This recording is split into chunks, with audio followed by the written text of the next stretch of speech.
all I'm saying is I'm not too fussed about the 60th. They can bring back whoever they want, but an anniversary special is still an anniversary. Fucking hell, is that Beep the Meep?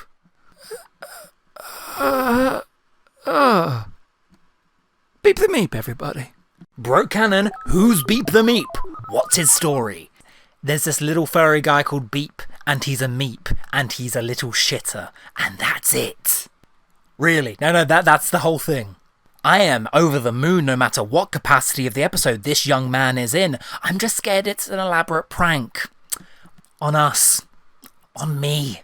So let's talk about a different character from the comics. One who has also been in the TV show. Technically. This is Absalom Dark. Dalek Killer. People always joke about Danny Dyer being cast as the Doctor, but guys, his dream role is right there.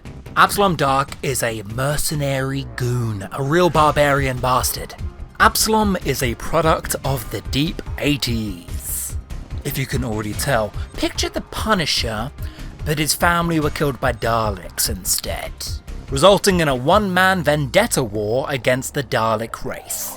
Armed with a gun, a sword, a chainsaw blade, good luck with that. I'm gonna kill every stinking last Dalek. He's been convicted of many crimes, pillaging, murder, and other crimes too horrible to bring to the public attention. He was a rapist. The Doctor hangs out with a rapist. And he's a slime bag who keeps trying it on with the Doctor's companions. First Bernice, and then he comes onto Sarah Jane Smith. Weirdly, his first appearance is introduced by the Doctor. The Doctor is telling you a story, like, here's some guy. In some versions it's the 4th Doctor, and in reprints it's the 7th Doctor. A man on death row picks a second option. Death by Dalek killing, which is an actual means of capital punishment in the future. Just throw him at Skaro, see how they fare. We won't be seeing them again. But even though the chances are 6 million to 1, he survives. He's one of the first people in all of time and space that Daleks will actively flee from. In Emperor of the Daleks, he cripples Davros, takes his chain blade to his chair, sacrifices himself to kill a fuck ton of Daleks, and then finds out he's a Dalek spy. He's famous, or at least he was, until the Time War. This is the then and the now, from year 2 of the Titan Comics 11th Doctor range. Absalom is back, and it's one of the deepest cuts imaginable.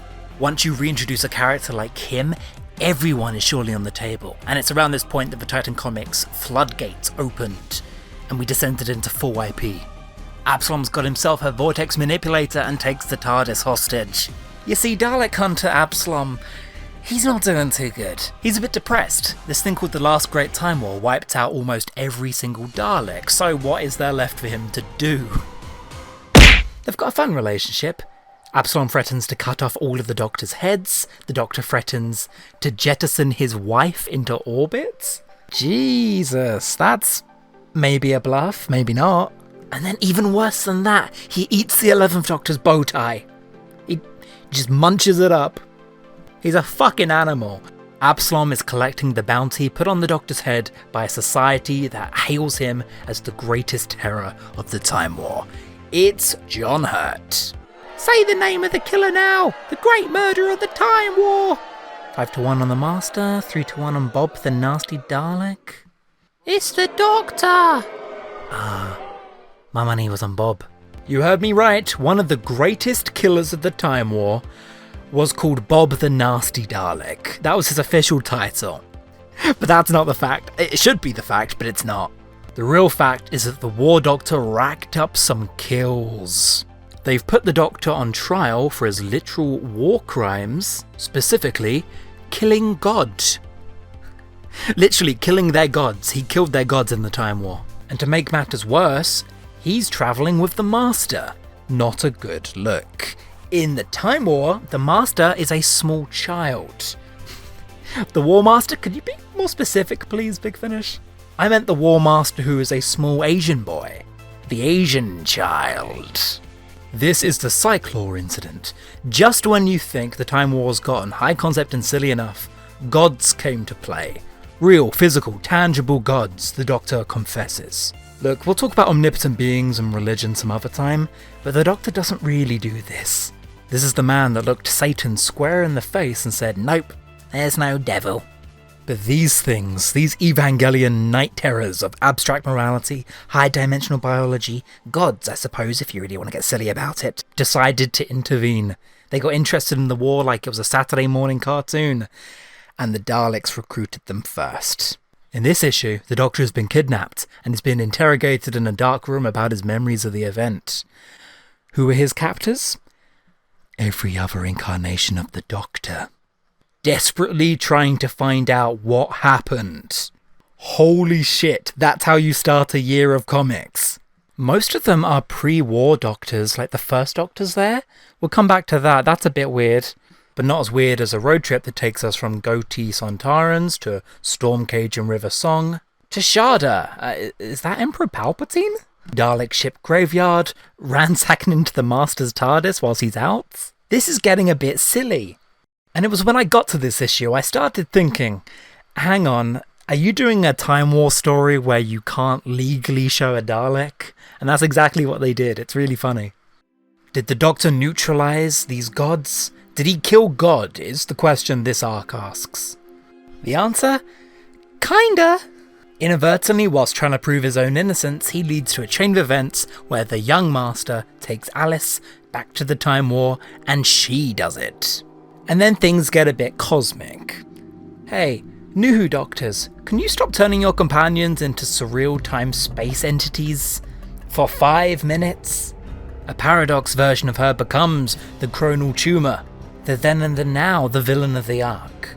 Absalom Dark dies 3 times, and the distinct, for legal reasons, Daleks fuse with the gods, skirting real close to that copyright infringement.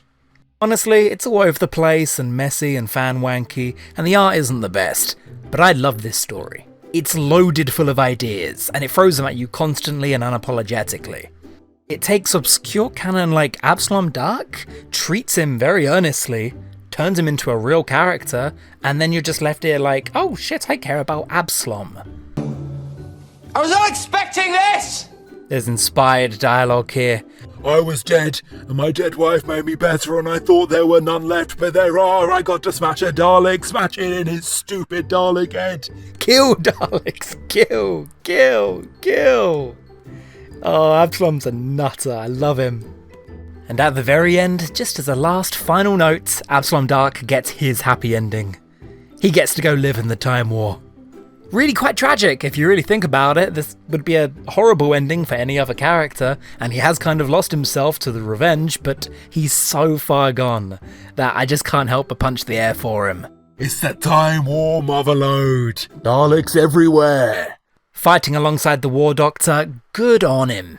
Fact number 2. Doctor Who and the sentient meme. You got a couple different Doctor Who memes.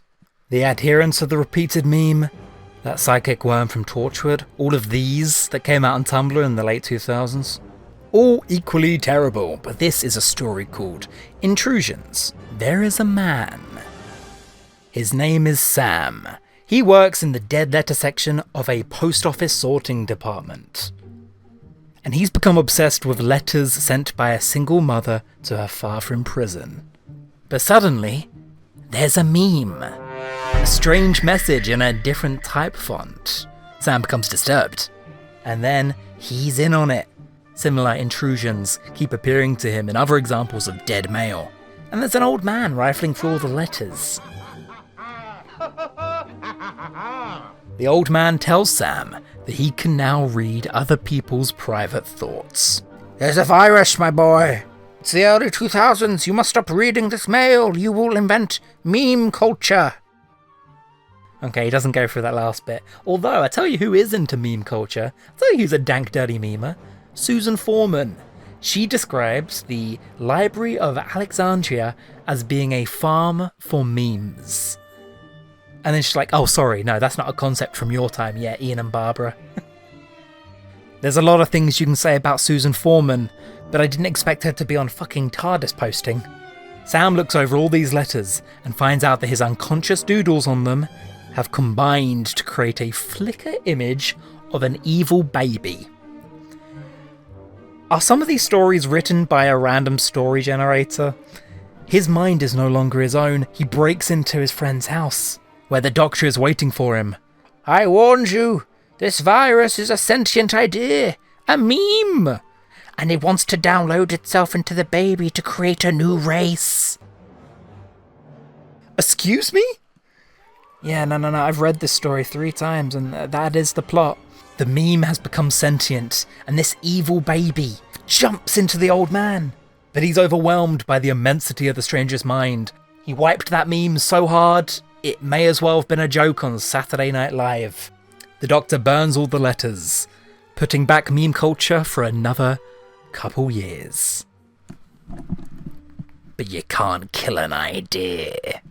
This is really odd. This occurs for the Doctor before he settles down in 1960s Earth, but it was written at a time that would have had an understanding of meme culture. I believe Richard Dawkins at least had coined that phrase.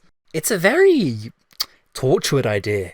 The idea that different forms of life, nasty Doctor Who monsters, can come from concepts, shapes, shadows, sound, light. In one instance, a torrent. An alien monster came over in a torrent file, and now memes. Will the world ever be safe again? The answer is no. But I didn't expect the first Doctor of all people to know what an internet meme is. And fact number 3. This one's bang tidy. These are all the obscure companions of the 8th Doctor. A deep dive into some companions that, honestly, some people don't even know exist. So, the big ones. Take it away. Charlie, Carey's, Lucy, Tamsin, Molly. Friends, companions I've known, I salute you. There's some glaring omissions there, though, Moffat. Are we not counting Mary Shelley?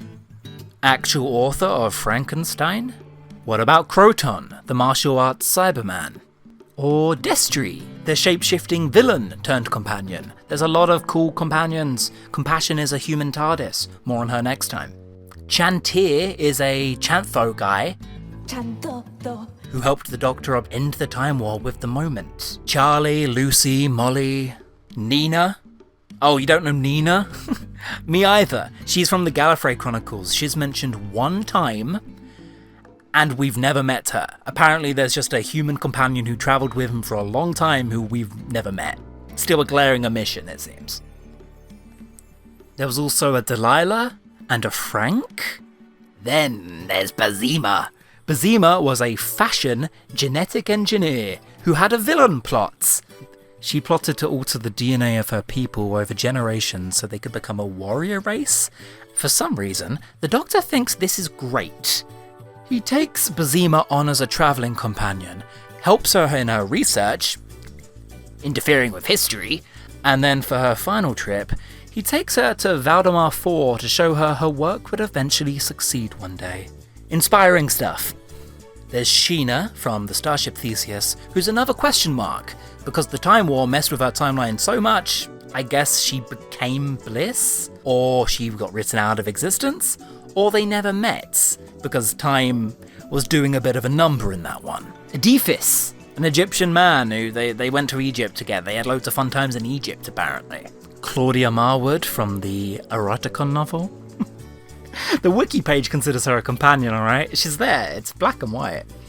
In Doctor Who and the Nightmare Game, he briefly takes on English footballer Ray Stobbs. He was the captain of Delchester United. And they went to space, so I guess that counts, right?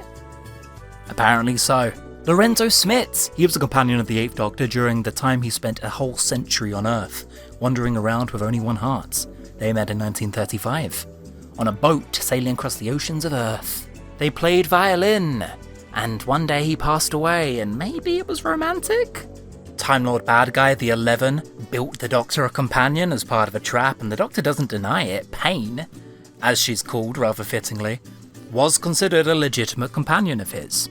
Afei was a political prisoner awaiting execution for dissidents. The Doctor broke her out of prison and went on a joyride with her for an undisclosed amount of time. How long did this guy live? And then there's Guy. Guy was a gorilla who travelled with the 8th Doctor during his time with Charlie Pollard. He wore a cravat and a waistcoat by personal choice. I'm not making this up, it's there, type it in. Guy was taught to pilot the Doctor's TARDIS during the course of their travels as they tried to return him to the Congo. They also had a pterodactyl, but anyone who's listened to the Big Finish Charlie stuff knows that. The Doctor, of course, can speak gorilla, so he promised Guy he would take him home after he rescued him from the Carnival de Paris in 1841. And he's a useful ally to have if you give him bananas like the Doctor does every time he does a trick. And just for the record, this isn't like a sci-fi gorilla. He hasn't had his intelligence raised. He is, for all intents and purposes, an actual gorilla. And the Doctor has a relationship with him like Robin Williams and Coco. But just like Robin Williams and Coco, and honestly most gorillas, the story ends in tragedy and they have to go their separate ways. From all of their adventures together, Notre Dame, to battling quarks, to that one time where he saved the Doctor's life by busting him out of suspended animation. The Doctor gave him a banana as thanks, and they went their separate ways. The parting of the ways. So yeah, I'm not going to be able to top that. There's Careers and Frobisher, Helen and Liv, but I want to talk about the guys from the Radio Time strip. Right after the TV movie, but before all of his other adventures in the other ranges, he travelled with a human woman, Stacey Townsend, and an ice warrior called Sard. And anyway, Stacey and Sard fell in love and got married, and it's a major part of the books. It was love at first sight, and during Placebo Effect, the EDAs stop in their tracks to address the Radio Time's short-lived companions who were only in a couple strips, and go, yeah, they happened. Dreadnought was a bit of a reboot than a continuation of the TV movie. They didn't have much time, but they tried their best over at Radio Times to give the Eighth Doctor his own little era. Stacey, I think, unintentionally has a thing for Doctor Who monsters, as not only does she get wedded and bedded by a Martian, but her fiancé Bill also becomes a Cyberman and has a big old noble sacrifice, so she's really working her way around the Doctor Who villain roster. But in 1997, with no Doctor Who series on the horizon, it came to a very abrupt close, and the strip ended with the Zygons about to be introduced in March. It never quite happened, and the run was wrapped up like that. And by the time it came to Doctor Who magazine, they already had their own companion in Izzy Sinclair, God bless her soul. Then there's Trix, who was wanted by the police for murdering her own father. Yeah, fine, you can come along. And then there's Bernice and Fade and Angie, Fitz, Jemima Katie. Those two, another time. But honestly, I'm still thinking about the same thing you are. The Doctor travelled with a 10-ton gorilla. Thank you for watching. Leave a little tip. This one was a big beastie. See you later.